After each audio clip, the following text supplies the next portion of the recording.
Hello everyone, BD kicks ওয়েবসাইটের পক্ষ থেকে আরও একটা জাভা ভিডিও টিউটোরিয়াল আপনাদের সবাই ওয়েলকাম জানাতেছি। আমি ফয়সাল আহমেদ অ্যান্ড আজকের ভিডিও টিউটোরিয়ালটা আপনাদের কাছে বোরিং লাগতে পারে, আবার হয়তো আপনাদের কাছে মজাও লাগতে পারে। আমি ঠিক এখন বুঝতে পারতেছি না, কারণ আজকের টিউটোরিয়াল আমরা ইফ এলস স্টেটমেন্ট নিয়ে আরও কিছু কথা বলবো।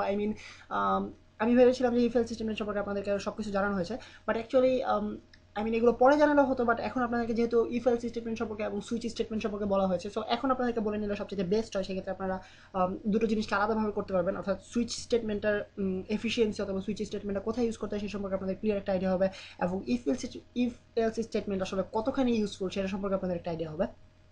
সো আজকে যেটা বলতে চাচ্ছি আপনাদেরকে সেটা হচ্ছে ইফ এলস স্টেটমেন্ট শুধুমাত্র ইফ এলস এর মধ্যে সীমাবদ্ধ নয়। এটা অ্যাকচুয়ালি আরও একটা স্টেটমেন্ট রয়েছে, সেটা হচ্ছে এলসিফ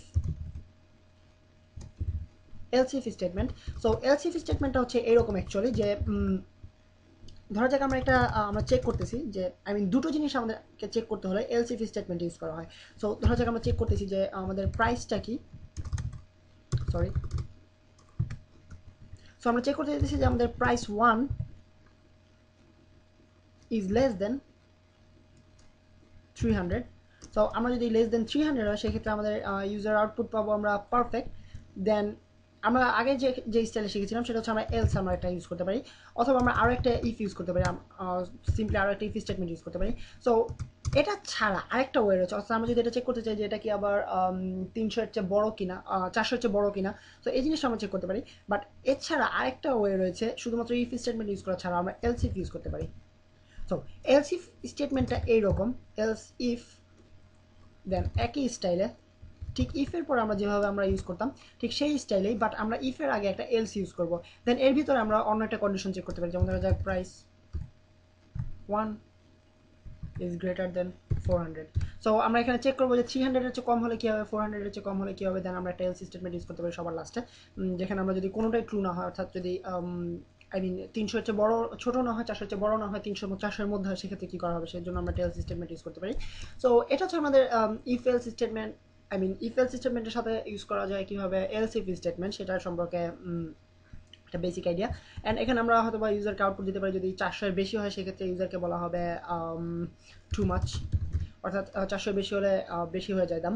অ্যান্ড 300 অর্থাৎ এলসের মধ্যে আমরা বলতে চাইতেছি যে যদি এলসের মধ্যে আমরা বলতে চাইতেছি যদি 300 থেকে 400-এর মধ্যে হয় সেক্ষেত্রে আমরা বলবো you should buy it. So or just simply buy it. So এটা হচ্ছে আমাদের এলসিএফ স্টেটমেন্টের বেসিক সিনট্যাক্স, যেটা আমরা আগে দেখেছিলাম যে এলস এর মাধ্যমে ইউজ করতাম আমরা, বাট এখানে আমরা এলসিএফ এর মাধ্যমে আমরা দুটো আলাদা আলাদা কন্ডিশন চেক করতে পারতেছি।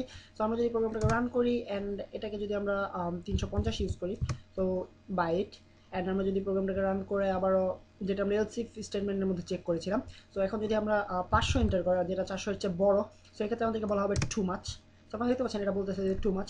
সো এটা হচ্ছে আমাদের if else statement plus else if statement, অর্থাৎ একটু পেঁচানো মনে হতে পারে আপনাদের কাছে, বাট বেসিক কনসেপ্ট আপনারা নিশ্চয়ই প্রোগ্রামটা রান করার পরেই বুঝতে পারবেন, প্রোগ্রামটা তৈরি করার পরে।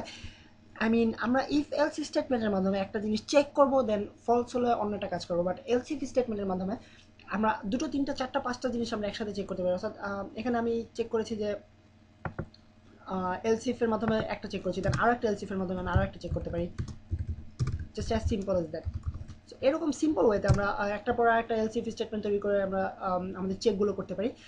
সো এটা হচ্ছে প্রথম টপিক। দেন আরও একটা ব্যাপার রয়েছে ইফ এলস স্টেটমেন্ট সম্পর্কে, সেটা হচ্ছে nested if statement. So nested if statement ব্যাপারটা এরকম, আহ, আমরা ধরা যাক একটা সফটওয়্যার তৈরি করেছি আমরা, যেটাতে আমরা ইউজার আমাদের কম্পিউটার ইউজার সব ইম্পর্টেন্ট ফাইলগুলো আমরা সেভ করে রাখবো, অর্থাৎ লক করে রাখবো, যেন কেউ এটা ডিলিট করতে না পারে অথবা কেউ এটা কপি করে নিয়ে যেতে না পারে। সো এই ধরনের একটা প্রোগ্রাম বানালাম। দেন এটা সিকিউরিটির জন্য আমাদের যেটা প্রথমে প্রয়োজন হবে সেটা হচ্ছে একটা ইউজার নেম এবং একটা পাসওয়ার্ড। সো ইউজার নেম এবং পাসওয়ার্ড ব্যাপারটা হচ্ছে আমরা যখন ইউজার নেম এবং পাসওয়ার্ড ইউজ করবো তখন আমাদেরকে মাথায় রাখতে হবে যে শুধুমাত্র ইউজার নেম ঠিক হলে আমরা ইউজারকে ঢুকতে দেবো না প্রোগ্রামে, ইউজার নেম এবং পাসওয়ার্ড দুটো একসাথেই কারেক্ট হতে হবে, অথবা যদি ইউজার নেম এবং পাসওয়ার্ড দুটোই ভুল হয় সেক্ষেত্রে আমরা ঢুকতে দেবো না। সো এইসব ক্ষেত্রে আমাদেরকে নেস্টেড ইফ স্টেটমেন্ট ইউজ করতে হবে। যেমন ধরা যাক আমরা চেক করতে যাবো যে যদি শুধুমাত্র ইউজার নেমটা ঠিক হয়, শুধুমাত্র সেক্ষেত্রে ইউজার পাসওয়ার্ডটা আমরা চেক করবো যে পাসওয়ার্ডটা ঠিক কিনা ভুল। সো এইসব ক্ষেত্রে ইউজ করা হয় জাস্ট একটা নেস্টেড ইফ স্টেটমেন্ট এটাকে বলা হয়। নেস্টেড ইফ স্টেটমেন্ট এরকম, আমরা একটা ইফ স্টেটমেন্টের ভিতরে আমরা আরও একটা ইফ স্টেটমেন্ট ক্রিয়েট করবো। সো আপনারা নিশ্চয়ই ভাবতেছেন যে আমি তো একটা ইফ স্টেটমেন্ট ক্রিয়েট করেছি, এটার ভিতরে আরেকটা কেন ক্রিয়েট করবো? সো এটা টোটালি ওকে, টোটালি অলরাইট এবং টোটালি একটা কারেক্ট সিনট্যাক্স। অর্থাৎ আমরা একটার ভিতরে আরেকটা ইউজ করতে পারি এবং এটাকে বলা হয় nested if statement. So nested if statement ব্যাপারটা এরকম, আমি এটার ভিতরে চেক করলাম যে এই প্রাইস ওয়ানটার ভিতরে আমি চেক করবো যে প্রাইস ওয়ানটা যদি শুধুমাত্র 300-এর কম হয় তখনই আমি এটাকে চেক করব যে এটা কোয়ালিটিটা কীরকম। অ্যান্ড দেন আমরা হয়তো বা আমাদের আরেকটা ভ্যারিয়েবল রয়েছে যেটার নাম হচ্ছে কোয়ালিটি। সো আমরা কোয়ালিটিটাকে চেক করব।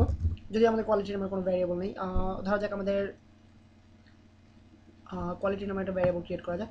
অর্থাৎ টোটাল কোয়ালিটি হচ্ছে 10 অ্যান্ড 10 আউট অফ কত বলা যেতে পারে, ধরা যাক আমাদের প্রোডাক্টের কোয়ালিটি আমরা চেক করবো। যদি প্রাইসটা 300-এর কম হয় তখনই শুধুমাত্র আমরা প্রোডাক্টের কোয়ালিটি চেক করবো। সো আমাদের প্রোডাক্টের কোয়ালিটি ধরা যাক 10 আউট অফ 6 অথবা 7। সো এখন আমরা যে কাজটা করতেছি সেটা হচ্ছে আমরা চেক করলাম যে যদি আমাদের বাজেট হচ্ছে 300, সো আমাদের সবসময় মাথায় রাখতে হবে যে আমরা 300-এর বেশি কিনতে পারবো, বেশি টাকা ইউজ করতে পারবো না, খরচ করতে পারবো না। সো সেক্ষেত্রে শুধুমাত্র 300-এর কম হলেই আমরা কোনো একটা প্রোডাক্টের কোয়ালিটিটা চেক করবো, অন্যথায় আমরা প্রোডাক্টের কোয়ালিটি চেক করার কোনো প্রয়োজন নেই, কারণ এটা যেহেতু 300-এর বেশি আমি এমনিতেও কিনতে পারবো না যত ভালো কোয়ালিটি হোক না কেন। সো আমি এখানে চেক করলাম যে আমাদের প্রোডাক্টের কোয়ালিটিটা কীরকম। অর্থাৎ আমি প্রথমে চেক করলাম প্রাইস কীরকম, দেন এর ভিতরে আরও একটা ইফ স্টেটমেন্টের ভিতরে আমি চেক করবো আমাদের কোয়ালিটি কীরকম। সো কোয়ালিটি যদি অনলি গ্রেটার দেন 5 হয় সেক্ষেত্রে আমি শুধুমাত্র জিনিসটা কিনবো, অন্যথায় আমি কিনবো না। সো আমি জাস্ট কিনবো, জাস্ট প্রিন্ট আউট করবো, মানে এই জিনিসটা কোনো প্রয়োজন নেই। সো এখন আমি যদি প্রোগ্রামটাকে রান করি আপনারা দেখতে পাবেন আমাদেরকে প্রাইস এন্টার করতে বলতেছে। তো আমি যদি 200 এন্টার করাই আমাদেরকে বলবে পারফেক্ট, বাট আমি যেটা 300-এর চেয়ে কম। বাট আমি যদি 400 ইউজ করাই সেক্ষেত্রে আমাদেরকে বলতেছে বাইট, যেহেতু এটা একটা এলস স্টেটমেন্টে রয়ে গেছে বাইরে, সো টু মাচ। অর্থাৎ আমি ইউজারকে বলবো যে দাম বেশি। সো এখানে আমি ইনপুট দিলাম আমাদের জিনিসের প্রাইস যদি 400 হয়, যেটা 300-এর চেয়ে বড়, সো আমাদেরকে বলা হবে যে টু মাচ। অর্থাৎ এটা চেকই করলো না যে আমাদের কোয়ালিটিটা অ্যাকচুয়ালি কীরকম। সো আমি যদি এখানে একটা এলস স্টেটমেন্ট ইউজ করি, এলস অর্থাৎ আমাদের কোয়ালিটি যদি কোয়ালিটি যদি 5-এর বেশি না হয় সেক্ষেত্রে আমাদেরকে বলা হবে ব্যাড কোয়ালিটি, অর্থাৎ প্রোডাক্টের কোয়ালিটি খুব একটা ভালো নয়। সো এখন যদি আমি প্রোগ্রামটাকে রান করি আপনারা দেখতে পাবেন যে আমাদের কোয়ালিটিটা আমি 5-এর কমিয়ে দিই, 4 করে দিই। সো এখন প্রোগ্রামটাকে রান করলে আপনারা দেখতে পাবেন আমরা প্রথমে প্রাইসটা ইনপুট করাবো। প্রাইসটা যেহেতু 300-এর কম দেবো আমরা প্রথমে, সো 290 ধরা যাক। দেন আমাদেরকে বলা হবে ব্যাড কোয়ালিটি, কারণ প্রোডাক্টের কোয়ালিটি 5-এর চেয়ে কম। সো এরপর আমাদেরকে বলা হচ্ছে ব্যাড কোয়ালিটি। বাট আমি যদি প্রোগ্রামটাতে ইনপুট করাই প্রাইসটা যদি 300-এর চেয়ে বেশি ইনপুট করাই, আপনারা দেখতে পাচ্ছেন সরাসরি আমাদেরকে টু মাচ বলে দিচ্ছে। অর্থাৎ প্রোগ্রামের কোয়ালিটি আমাদের কোয়ালিটিটা চেকই করতেছে না, যেহেতু আমি একটা এলস স্টেটমেন্ট রেখেছি এবং কোয়ালিটিটা চেক করেছি, তারপর আমাদের এই জিনিসটা রান করতেছে না। কেননা শুধুমাত্র এই জিনিসটা যদি ট্রু হয় সেক্ষেত্রে এই কোডটাকে রান করা হবে। সো আপনারা নিশ্চয়ই বুঝতে পারতেছেন যে নেস্টেড ইফ স্টেটমেন্টের প্রয়োজনীয়তা কী অথবা এটা কেন কাজে লাগতে পারে। অর্থাৎ আমরা শুধুমাত্র একটা ট্রু হলে পরের স্টেটমেন্ট এক্সিকিউট করব, দেন পরের স্টেটমেন্ট ট্রু হলে এরপরের ভিতরের স্টেটমেন্টটা এক্সিকিউট করবো। সো এভাবে এই টাইপের একটা কমপ্লেক্স প্রোগ্রাম তৈরি করার ক্ষেত্রে আমাদেরকে ইফ এলস স্টেটমেন্ট তৈরি করতে হবে। সো আমি নেস্টেড ইফ এলস স্টেটমেন্ট তৈরি করতে হবে। এবং আরেকটা জিনিস আপনাদেরকে বলা যায় সেটা হচ্ছে আমরা জাস্ট সিম্পলি সেকেন্ড ব্রেকেট ছাড়াও ইফ এলস স্টেটমেন্টটাকে ইউজ করতে পারি।